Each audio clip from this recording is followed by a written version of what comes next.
What's up, guys?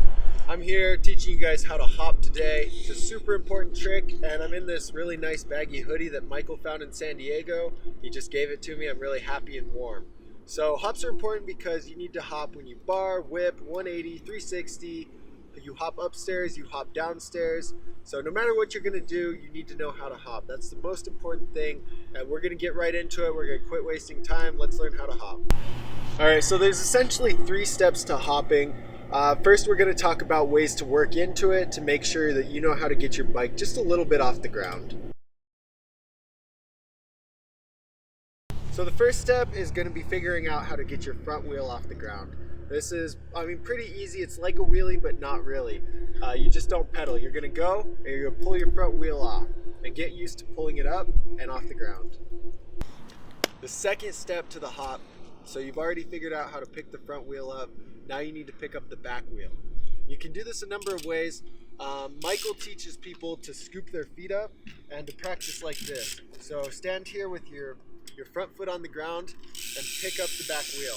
So once you know how to do this, it's going to be the same thing while you're rolling. You're going to use your feet to scoop the back wheel up. While you're doing that, make sure you suck your knees up and lean a little bit forward, and that's going to help get the back wheel off a little better. So the third and final step to getting ready to hop, you've already got the front wheel off, you've got the back wheel off. Now you do them in combination. So you're going to pick the front wheel up and lean forward and pick the back wheel up at the same time. That's going to cause your bike to do this. Whoop! Now your tire's off the ground. Congratulations, you just did a hop. All right, so now you can hop. We're going to teach you how to hop higher. That way you can hop up 3 stairs, hop onto a rail, hop onto just about anything you need to hop on. And this really just comes with lots of practice. So like we talked about before, you're going to pull the front wheel up and do it with compressing your body and kind of exploding up. And so once you're exploded up, you snap your body forward and suck your knees up. So to maximize the height on that, make sure that you're pulling up higher to where you're almost looping out. The higher your front wheel is when you initially bunny hop, the higher you're going to be able to get your back wheel. And to get the back wheel up for maximum hop, make sure you just suck your knees up as high as you can. Some people on like a bunny hop contest, they'll actually suck their knees up and kick their bike over to the side, and that's going to help you get a little extra clearance. But for the most part, just like hopping up a curb or a 3-stair, things like that, these little tips are going to work for you. Some common problems that people have when they're learning how to hop is that they go to hop off something and they end up nosediving.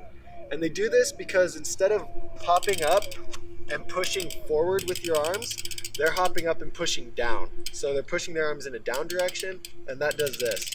And nobody wants to do that in concrete. So when you're hopping, just make sure that you put your arms out like this instead of down. Another common problem that people have when they're doing hops is they're pulling back really far, but they're not actually popping their back wheel up. This causes you to case the curb you're trying to jump up or loop out completely when you're jumping down a stair set. If you do this, you're going to land on your back, you're going to pop your tube. So just make sure that when you pull your front wheel up, it's a fluid motion. Your front wheel goes up and your knees suck up and you push out, and that's going to bring you to a full hop instead of casing on the curb. The last common problem that I can think of is people are trying to just bunny hop, which is where you just pull your bike straight off instead of do a technical J hop. So let me show you. A bunny hop is when you just jump and suck your knees up like this, and it's really going to limit you to getting like maybe this high off the ground. Once you learn how to J hop and you figure out the fluid motion, you're going to be able to do this and really hop a lot higher. Next, we're going to talk about the difference in just hopping flat or hopping onto something versus hopping out of a bank or a quarter. So when you're hopping flat, you're really relying on your own strength to pull the bike up, snap the back wheel up, and things like that. When you're hopping out of a bank or out of a quarter, you really need to rely on the ramp instead of yourself.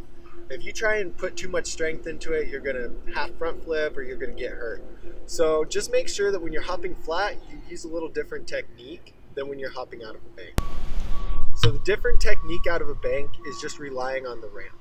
Feel where your bike wants to pull back, and once you get that part, you're pulling back off the ramp, then suck your knees up. Where the technique on the ground is just a lot of up to you. You pull back and you snap when it feels fluid.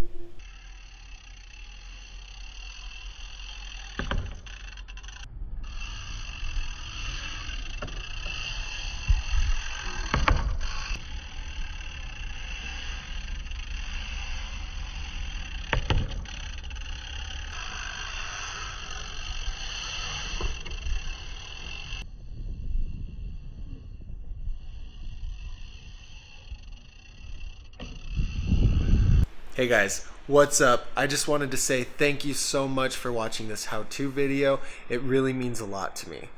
If you love the video but you want to get a little more in depth, go to my website, dougsterbob.com, and I actually have lessons on there. So there's how-to lessons, and it breaks down the steps a lot more than this video actually did, so you'll be able to learn a lot more. Don't worry, it's completely free. It's just a lot easier of a structure for me to break it down for you. So if you're interested, again, just go over to dougsterbob.com, check out that free lesson. It'll really help you learn the trick just a little bit better than the YouTube video. And with that being said, don't forget to leave a comment and tell me what you want to see a video done on next, and I would love to make that for you. Thanks, guys.